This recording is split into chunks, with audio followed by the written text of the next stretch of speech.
Oi gente, eu sou a Duda e hoje nós vamos conversar sobre o livro Sob um Céu Branco, da autora Elizabeth Kolbert, o lançamento da editora Intrínseca. Sob um Céu Branco, a natureza do futuro. Aqui nós temos um livro de não ficção, divulgação científica, que é uma das coisas que eu mais amo ler.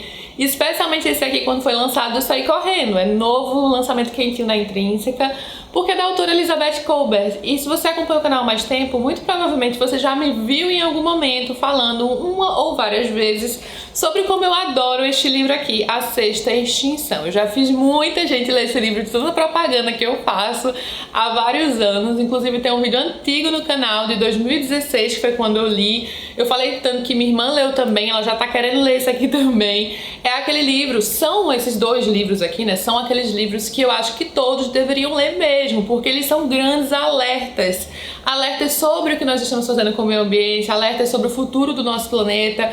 E é uma das coisas mais importantes pra gente se preocupar, sabe? E a coisa não tá nada fácil. O ser humano tem muito isso, né? Se preocupar com o agora, mas o agora já está preocupante demais em relação ao futuro próximo. Então imagina o futuro do seu filho, imagina o futuro dos seus netos. Como será que o mundo estará daqui pra lá? Só pra introduzir rapidamente, gente, A Sexta Extinção é um livro interessantíssimo que venceu o prêmio Pulitzer de não ficção em 2015, né? Que é um grande prêmio. E ele fala sobre todas as extinções que já ocorreram na face da Terra, as 5 extinções, uma delas, claro, é que todo mundo sabe, é dos dinossauros, né? Então ele comenta o que causou cada uma dessas extinções, as coisas que foram acontecendo no solo terrestre, até a sexta extinção, que é a nossa, é a extinção no momento, é o que os seres humanos estão fazendo com o planeta Terra, que já está desenfreado em relação às outras, né? O tempo que levou para as outras ocorrerem. Esse livro é um grande alerta, é aquele livro que você lê e para pensar coisas que você nunca havia pensado antes ou que você sempre vê na televisão, como aquecimento global, entre outras coisas, né? A extinção de várias espécies, mas às vezes a gente não internaliza tanto os problemas. Só um trechinho aqui da orelha do livro: a sexta extinção vem sendo monitorada por cientistas que a consideram a mais potencialmente devastadora desde a que pôs fim aos dinossauros, né? Aqui, por exemplo, tem algumas citações de Bill Gates, entre outros meios de comunicação. Ele diz que Elizabeth Kolbert mostra de maneira bastante convincente que a atividade humana está levando o planeta para a sexta extinção. Porque a autora, ela vai fazer isso numa linguagem acessível. Ela quer falar com o leitor comum, né? Com o leitor que não é cientista, que não está na área, né, da ciência. Então ela explica tudo muito bem. E ela viaja muito, visita e acompanha diversas expedições científicas e locais importantes ecologicamente, assim, locais monitorados aí ao redor do mundo inteiro. E nos mostra como é a experiência dela. Ela narra isso muito claramente. A mesma coisa ela faz aqui, gente. A mesmíssima coisa ela faz neste livro, que é um super lançamento, assim. Esse livro também é lançamento lá fora, Sob um Céu Branco, a Natureza do Futuro. Eu acho que esse livro aqui complementa demais a experiência de leitura desse. Não que seja obrigatório que você precise ter lido A Sexta Extinção antes, claro que não. Mas como esse livro aqui fala muito, né, sobre essa questão da extinção e o que estamos fazendo no planeta, esse aqui vai focar no futuro. Então realmente os dois se complementam muito bem e eu já recomendo desde o início do vídeo a leitura dos dois. Mas vamos falar agora sobre Sob um Céu Branco, a Natureza do Futuro. E eu achei bem interessante a proposta dele, porque ele fala, na verdade, sobre os problemas que os seres humanos estão tentando solucionar, que foram criados quando eles estavam tentando solucionar problemas. Ficou confuso? Mas basicamente é isso que ela faz, esse livro inteiro, de forma tão interessante.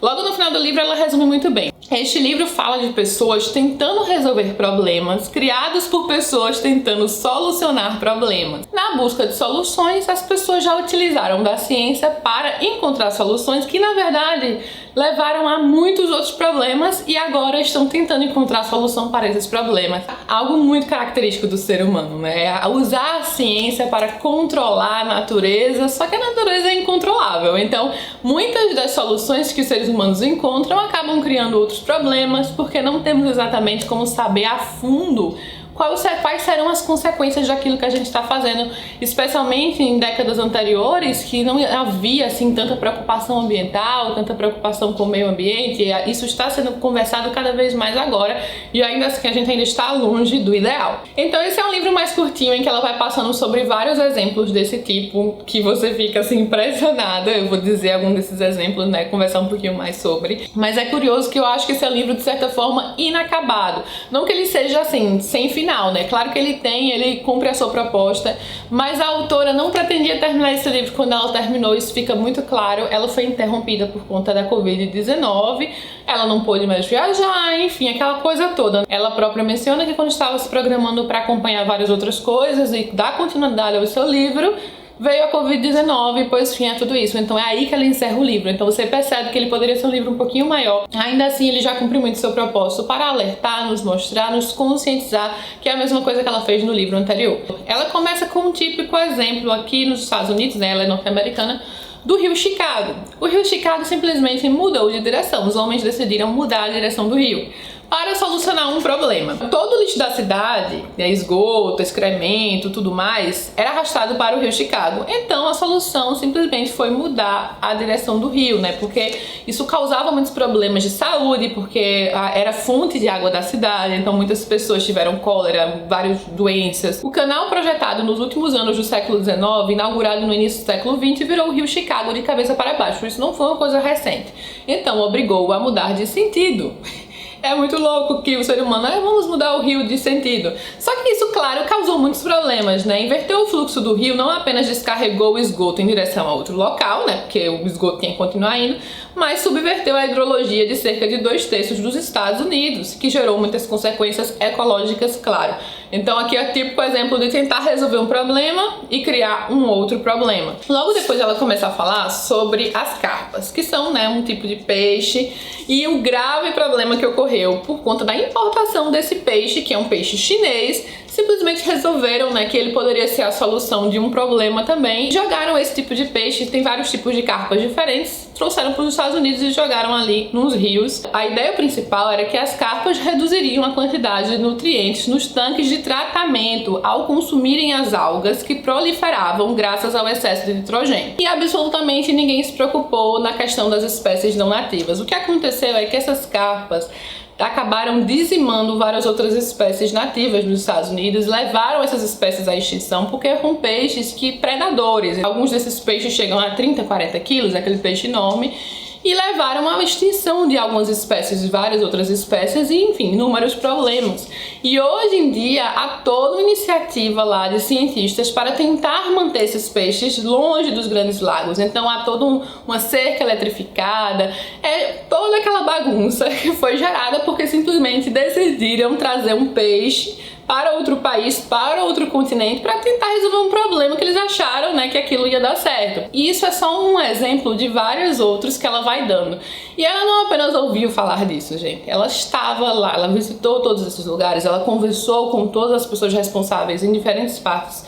Então ela passa isso com muito conhecimento e de forma extremamente acessível, como eu falei, né? Não é necessário você ser um cientista para entender o que ela está narrando. Logo no capítulo 2, ela já fala sobre outro local nos Estados Unidos que é muito conhecido, né? Nova Orleans, como você quiser chamar, na Louisiana. Tem o rio Mississippi, né? Enfim, aqueles locais que a gente escuta muito falar, inclusive em filmes. Eu sempre associo muito a entrevista com vampiro, aquelas. Eu fiquei sabendo nesse livro que a cada hora e meia a Louisiana perde mais um pedaço de terra do tamanho de um campo de futebol. É um local que está afundando, literalmente afundando. Há realmente uma crise muito grande de perda de terras na Louisiana, e aí isso tem a ver com a forma como a cidade foi fundada, e a gente fica sabendo de várias enchentes que ocorreram, de várias mortes que ocorreram, né, porque a cidade foi cada vez sendo mais construída com diques e barragens, aí haviam várias fendas nas grandes enchentes, de acordo com o clima, que inundavam a cidade completamente. E ao criar cada vez mais, ao reforçar cada vez mais as cidades com esses diques e barragens, foi se criando outro problema, porque isso contribuiu para agora a cidade estar afundando e perdendo cada vez mais terras. É claro que hoje em dia, então, há vários cientistas, há várias iniciativas tentando impedir, né, com que a cidade desapareça, porque cada vez mais perde terras. Então tudo isso vai se somando, né? A gente vai pensando muito sobre ética científica, sobre consequências das decisões científicas e políticas também, porque, claro, o ser humano é falho, né? Isso é inegável, né? Então coisas assim vão acontecer, mas isso também gera um alerta para a tomada de próximas decisões, porque a gente vai caminhando junto com a ciência, né? A humanidade, a civilização está caminhando junto com a ciência mais do que nunca. É cada vez mais essencial que a população, de uma forma geral, entenda desses problemas básicos, assim, porque eu ainda vou chegar naquele grande problema, quem aí adivinha qual é, né? Tem um grande problema, um grave problema aí que tá ameaçando muita coisa, que ela fala muito na Sexta Extinção e ela fecha o livro com isso também, né? Que é um dos principais problemas ecológicos, um dos principais problemas mundiais gerados pelo homem. Então é cada vez mais imprescindível que a gente fique alerta a essas coisas para estarmos cientes também dessas decisões, né? A parte 2 do livro, Na Natureza, ela vai falar muito já sobre os avanços científicos que os homens, né, conseguiram chegar, por exemplo, com a edição de DNA, e como isso é usado muitas vezes também para solucionar problemas. Então essa parte, gente, tem uma hora aqui que dá uma vibe Jurassic Park nessa questão de selecionar, editar DNA, não tem como não lembrar de Jurassic Park em vários momentos. Ela começa esse capítulo com, inclusive, um trechinho histórico, né, de um local da descoberta de um local nos Estados Unidos que fica no Vale da Morte, que é ali no estado do Nevada, né, uma região muito deserta. Ela passa por um grupo aqui no século XIX ainda, eu acho, é isso mesmo, que encontrou uma caverna no meio do deserto que tinha então esse lagozinho, né, tinha lá aquela água, conhecida como o Buraco do Diabo, né, se você pesquisar na internet, aliás, eu pesquisei muitas coisas na internet para poder visualizar aqui, apesar do livro ter fotos, ter imagens, eu pesquisei vários locais para ter uma imagem na minha cabeça. Então temos o Devil's Hole, eu acho o nome em inglês, que aqui tá como o Buraco do Diabo, que é um grande enigma como esse negócio está ali, e tem uma espécie de peixe que só tem ali, é uma espécie de peixe quase em extinção, e há toda a iniciativa, claro, também de cientistas para manter essa espécie viva, chegando ao ponto de terem criado um buraco do diabo igualzinho aquele em laboratório, né, para eles poderem pesquisar cada vez mais. Então há toda uma iniciativa ali de manter uma espécie viva. Eu sempre fico muito emocionada quando eu acompanho, né, através de matérias ou livros, os trabalhos desses cientistas que dedicam sua vida a manter espécies em extinção vivas, né? Porque tem até uma passagem aqui no livro que alguém pergunta por que todo esse esforço para manter uns peixinhos vivos, né? Deixa eu ver se eu encontro aqui. Costumavam lhe perguntar por que ele dedicava tanto tempo a animais tão insignificantes. Pra que serve esse peixinho? Indagavam. Pra que você serve? Retrucava. Porque o ser humano tem muito isso, todo esse egocentrismo, né? Como se o mundo girasse aqui para nos servir. Então, várias espécies em extinção, animais sofrendo. Qual é o direito que nós temos em permanecermos vivos em detrimento à extinção de várias outras espécies que nós causamos por nossas decisões em sociedade? Vai passando aqui por várias questões, incluindo, claro, também mencionar Charles Darwin, né? Que tem uma grande contribuição aí para explicar a seleção natural, porque aí entra também a seleção não natural. Eu já vou entrar aqui, na metade do livro, na verdade, ela já entra num dos principais tópicos, que é um dos maiores problemas mundiais. E sim, eu estou falando do aquecimento global. Porque o aquecimento global, gente, é algo assim tão preocupante em tantos sentidos. Eu lembro de já ter ficado assustada quando eu li no A Sexta Extinção, ela explicando tudo isso. E aqui, mais uma vez, porque esse é um livro mais atual, né? Então ela vai trazer informações todas atualizadas, porque no final das contas, claro, o problema todo com o gás carbônico jogado na atmosfera pela queima dos combustíveis fósseis, que não vai parar, né? Porque a humanidade gira em torno disso, petróleo, carvão, então assim, tudo utiliza isso, né? Nós individualmente, coletivamente, em sociedade, a indústria. Então, com a queima dos combustíveis fósseis, cada vez mais o problema do gás carbônico na atmosfera está se intensificando a ponto já praticamente irreversível, sabe? Então o aquecimento global é um dos graves problemas que já ocorrem, já causam vários desequilíbrios ecológicos, mas que cada vez mais vai ficar bem pior e tá logo ali no futuro, gente, nas próximas gerações. Há um consenso entre cientistas, entre políticos, entre países do nível crítico, e esse nível está muito próximo de chegar, né? Inclusive, da forma como as coisas estão, vai chegar e vai ultrapassar. Ela passa aqui boa parte falando sobre os problemas na Grande Barreira de Corais, né? Que é esse local maravilhoso que fica na Austrália. E é o maior organismo vivo, é ali que tem muita vida marinha, mas não apenas a Grande Barreira de Corais, os recifes de corais de uma forma geral, né? Que são essenciais para a vida marinha, que mantém tantas espécies, que são essenciais para essas espécies se alimentarem, para elas proliferarem, né, para a reprodução das espécies marinhas. Então é essencial para a vida marinha e eles estão desaparecendo e muito em breve desaparecerão por conta do aquecimento global, do aquecimento do oceano. Então tem todo aquele problema do branqueamento de corais, né? Se você for pesquisar, você vai encontrar muito fácil. Quando ocorre esse distúrbio térmico nos oceanos, os corais ficam todos brancos, porque é uma forma de proteção. Só que quanto mais tempo eles passam assim, eles acabam morrendo, né? Porque quando eles estão brancos, eles não têm energia, eles não se alimentam. O problema dos corais é algo que ela passa muito no livro anterior e mais uma vez nesse aqui, porque sim, já há uma grande perda, já na Grande Barreira de Corais, nos mares de uma forma geral, sabe? Então, nas florestas também, né? Porque quanto mais floresta, também as árvores iriam reter o gás carbônico quando eles estão ali fazendo a fotossíntese, crescendo. Então, o desmatamento, tudo isso é uma desgraça, sabe? O ser humano simplesmente está acabando com o planeta. Você vai lendo livros assim e fica indignado em muitos momentos. Só que é importante a gente estar ciente disso, é importante a gente saber isso. Porque não é apenas questão de ficar indignado, gente. É questão realmente do planeta continuar existindo, né? Da gente se preocupar com as gerações futuras. Você vai se preocupar com o futuro do seu filho, com o futuro do seu neto? Então, assim, é realmente indescritível o nível de indignação quando você passa, né, a ter uma noção maior e acompanhar, por exemplo, pessoas como Elizabeth Kolbert e como ela nos passa isso de uma forma global. Então, é claro, várias iniciativas também para tentar resolver esse problema do CO2, né, do gás carbônico na atmosfera, que ainda estão caminhando, ainda não é viável nem financeiramente, nem globalmente. Mas vários cientistas já estão trabalhando arduamente para isso. Por exemplo, aqui um dos pontos, um deles fala, né, e sempre essas pessoas que estão aqui, que dão entrevistas para o livro, são grandes nomes mundiais, são tipo top cientistas. Um deles fala que se as tecnologias para tirarem o CO2 falharem, a gente vai estar no meio de uma confusão, de um desastre completo. Por exemplo, aqui menciona, né, a Revolução Industrial, enfim, aí quando a energia hidráulica deu lugar à energia a vapor. Em 1776, quando então o escocês James Watt projetou um novo tipo de máquina a vapor, enfim, toda aquela questão que deu início à Revolução Industrial, os humanos emitiram cerca de 15 milhões de toneladas de CO2. Em 1800, aí já cresceu para 30, aí vai passando aqui, e atualmente, hoje, emitimos aproximadamente 40 bilhões de toneladas por ano. E estamos chegando num nível crítico, gente. Os maiores mentes do mundo sabem que está logo ali. Então, a Grande Barreira de Corais está prestes a desaparecer já nas próximas décadas. E o que nós vamos fazer como sociedade para impedir todos esses problemas, né? Todo esse problema do aquecimento global, ela vai nos falar sobre a geoengenharia solar. Uma coisa que eu nem sabia, não fazia a menor ideia que existia.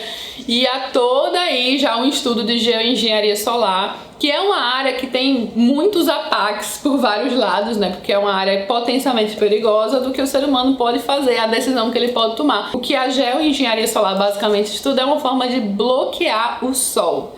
E é claro que isso é algo muito complicado, que isso vai mexer de diversas formas com o planeta, de uma forma geral, né? Mas já há grandes iniciativas, grandes estudos e investimentos milionários. A Universidade de Harvard é um dos maiores investimentos, pelo que eu vi aqui, nesse sentido, de se estudar a geoengenharia solar, porque pode ser a única solução que realmente exista para diminuir o aquecimento global, só que ao bloquear o Sol, não completamente, obviamente, mas ao diminuir a temperatura. Só que na verdade não é exatamente uma solução. Digamos que seria o remédio que vai curar um sintoma, mas ele não vai curar a doença. Então, inclusive um remédio que o planeta ficaria dependente dele cada vez mais. Então, também gerando um grave problema, né? É mostrado aqui até que algumas das principais pessoas responsáveis por esses estudos, enfim, pela geoengenharia solar, um dos principais nomes, recebem ameaças de morte constantes.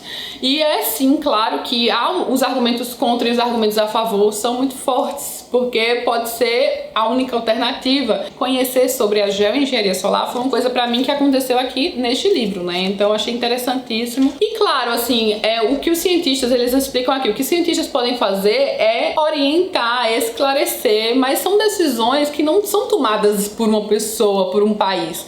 Essas aqui serão as grandes decisões mundiais, né? E aí entra muita política nisso também.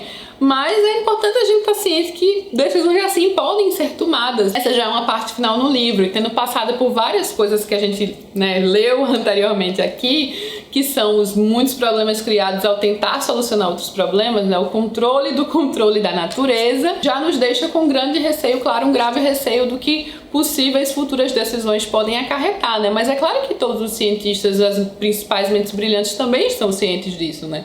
Então aí levam-se anos e décadas estudando cada vez mais a fundo nas zilhões de consequências que podem ocorrer através de uma decisão como essa. É realmente admirável e louvável as pessoas que dedicam a vida à ciência, dedicam a vida a estudar o clima do planeta, que é uma das principais profissões, né, do futuro, já que é um dos principais problemas que nós criamos, mexemos muito no clima do planeta. E também eu acho sempre louvável as pessoas que dedicam sua vida a proteger o meio ambiente, a proteger as diversas espécies, e a gente vai ver um pouco disso aqui, né? Algumas dessas pessoas, conhecê-las, ver um pouco do seu trabalho, um pouco do local em que elas trabalham, né? Por exemplo, aqui ela mostra um laboratório todo fortificado, que ela menciona que é o local em que você gostaria de estar caso houvesse um ataque zumbi, né? Eu diria que isso aqui é realmente um livro, esses dois que eu mencionei, que independente da sua formação, não precisa ser entendido de ciência, não precisa ser uma pessoa do meio, você vai entender. E é a grande importância de leituras assim, gente, tornar o conhecimento, o progresso científico acessível para todos. É que a gente fique ciente no que está ocorrendo com o mundo, né? Eu acho isso essencial, isso que eu admiro e adoro demais ler divulgação científica, que é uma forma, né, de nos manter próximos do que as principais mentes brilhantes mundiais estão, do que elas estão trabalhando, do que elas estão pesquisando, quais serão as consequências no futuro próximo, e a gente vai ter muito disso aqui. E terminada a leitura, você entende claramente o título desse livro, Sob um Céu Branco, que também é o mesmo título em inglês, Under a White Sky, que sim, talvez seja uma realidade do futuro, até próximo, um céu branco, não mais azul, e você vai entender o porquê durante a leitura. Então recomendo demais esses dois livros aqui, gente. Admiro muito como essa autora consegue, de forma tão explicativa, tornar tudo isso tão acessível para a população em geral e de modo tão interessante, né? Porque ela vai despertando o nosso interesse, despertando a nossa curiosidade e nos deslumbrando aí com as possibilidades da ciência. Eu vou deixar o link para a compra desses dois livros. Não sei se esse aqui tem exemplar físico, estava esgotado por um tempo, mas tem e-book. De todo modo, vou deixar aqui o link dos dois, aqui embaixo no box de informações, o link para a Amazon, caso você já queira adicionar na sua wishlist ou adquirir o seu exemplar. E vou adorar saber o que você achou do vídeo, se você também se interessa por esse tipo de leitura, que é uma das minhas preferidas. Conta aqui embaixo o que você achou, não esqueça de curtir o vídeo, isso é bem importante, se inscreve no canal para receber os vídeos em primeira mão. Um beijo enorme a todos e até a próxima!